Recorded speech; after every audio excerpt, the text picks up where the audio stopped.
Oke, selamat datang kembali dengan saya di dalam course Introduction to Information System. Kali ini kita akan membahas modul yang terakhir dalam course ini, yaitu System Development Life Cycle atau biasa disingkat dengan SDLC. Dalam modul ke-10 ini kita akan membahas mengenai tahapan-tahapan pengembangan sistem dengan menggunakan SDLC, di mana dari segi definisi SDLC adalah merupakan metode pengembangan sistem yang memang sudah dilakukan dari lama, yang biasa digunakan untuk proyek-proyek IT yang memang berskala besar. Terdapat beberapa tahapan dalam SDLC. Yang pertama adalah sistem investigation, lalu dilanjutkan dengan sistem analysis, lalu kemudian ada sistem design, ada programming and testing, implementation, dan yang terakhir adalah operation and maintenance. Kita akan membahasnya satu demi satu. Bisa dilihat pada gambar, di sini adalah gambar tahapan-tahapan yang saya sebutkan tadi di dalam SDLC.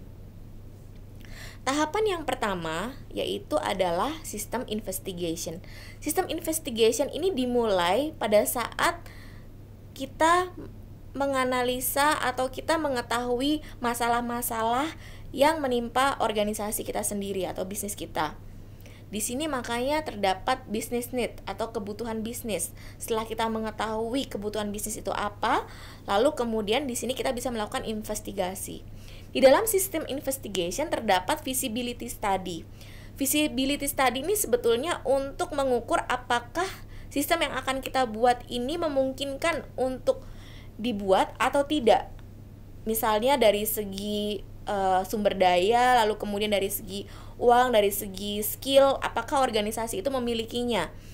Maka akan ada decision, jika kita lihat pada gambar, go or no go decision. Jika memang memungkinkan untuk dilakukan, maka decisionnya akan menjadi go. Jika misalnya setelah dilakukan assessment ternyata tidak mungkin untuk dilakukan, maka menjadi no go decisions. Setelah sistem investigation, kita masuk ke dalam tahapan yang berikutnya, yaitu sistem analysis. Di dalam sistem analisis ini kita mengambil berbagai macam informasi mengenai sistem yang sedang berjalan atau existing system untuk mengetahui requirement dari sistem yang akan kita buat atau sistem yang akan kita perbaiki. Nah, di dalam sistem analisis ini maka dibuatlah sistem requirement atau dikenal juga dengan user requirement. Setelah sistem analisis, tahapan yang berikutnya adalah sistem design. Sistem design ini mendeskripsikan bagaimana sistem ini akan dijalankan. Di sini, maka organisasi bisa menentukan, menspesifikasi output, inputnya seperti apa. Lalu kemudian bisa juga mulai merancang user interface-nya seperti apa. Lalu bisa juga membuat arsitektur IT-nya, hardware, software, database-nya, telecommunications-nya, lalu personel yang akan berwenang dalam pelaksanaan sistem ini, lalu kemudian prosedurnya. Setelah itu bisa juga dihasilkan blueprint dari komponen-komponen yang memang sudah dirancang.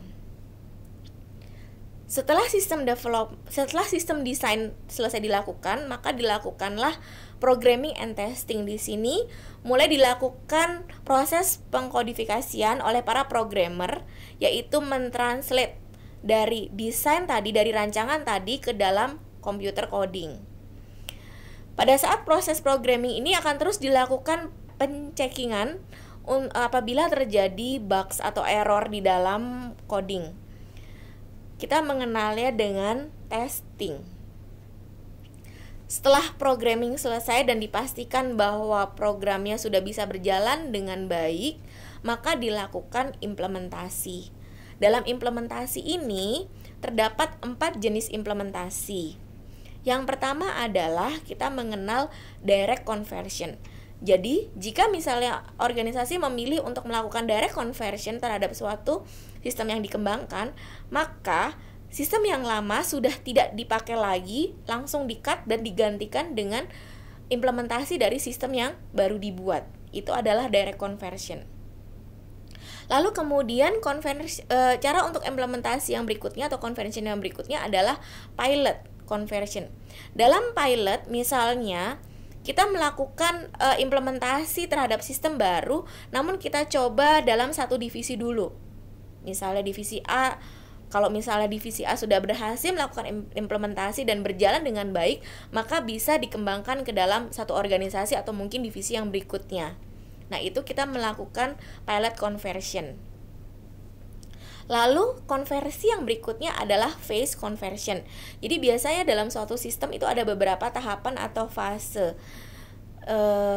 Jika organisasi memilih melakukan phase conversion, maka dia akan melakukannya step by step. Jadi misalnya, fase pertama dulu untuk diimplementasikan.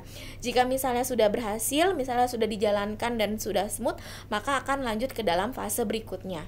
Itu adalah phase conversion. Konversi yang terakhir atau cara implementasi yang terakhir yaitu dengan paralel. Paralel ini misalnya, jadi kita masih menjalankan yang old system hingga dan kemudian diparalelkan dengan new system hingga memastikan new system ini berjalan dengan baik, misalnya tidak ada error atau tidak ada apa. Lalu kemudian pelan-pelan old system ini akan diputus gitu. Namun parallel conversion ini sebetulnya sudah jarang digunakan di dalam era sekarang ini. Setelah implementation, maka tahapan yang terakhir adalah untuk memastikan bahwa sistem itu berjalan dan selalu terupdate dan selalu di maintenance, yaitu tahapan operation and maintenance. Disinilah biasanya pihak organisasi akan terus-menerus melakukan debugging atau melakukan updating jika misalnya ada tambahan-tambahan atau misalnya ada bugs yang ditemukan, maka akan ada update dari sistem itu. Atau misalnya ada masukan-masukan dari pihak user mengenai sistem yang ingin diperbaiki, maka bisa dilakukan di dalam tahapan operation dan maintenance ini. Dan audit juga biasanya akan dilakukan untuk melakukan penilaian apakah sistem ini sudah berjalan sesuai dengan requirement yang telah ditentukan di awal. Jadi jika kita lihat lagi dan dapat kita simpulkan, terdapat 6 tahapan dalam SDLC sesuai dengan pada gambar, dimulai dari menganalisa business need, lalu kemudian masuk ke dalam sistem investigations. Setelah sistem investigasi selesai, lalu kemudian sistem analis, lalu kemudian dilakukan perancangan di dalam sistem design. Setelah perancangan sudah selesai, lalu kemudian pihak programmer di sini bisa mulai melakukan mengkodingkan sistem yang telah dirancang sebelumnya. Lalu kemudian setelah proses programming selesai dan sistem juga telah ditesting, maka dilakukan implementasi yang bisa dipilih melalui 4 cara konversi yang sudah saya jelaskan tadi. Lalu kemudian terakhir untuk memastikan bahwa sistem berjalan dengan sempurna, akan terus-menerus dilakukan maintenance dan operation yang ada pada tahapan terakhir. Sekian penjelasan mengenai sistem development life cycle.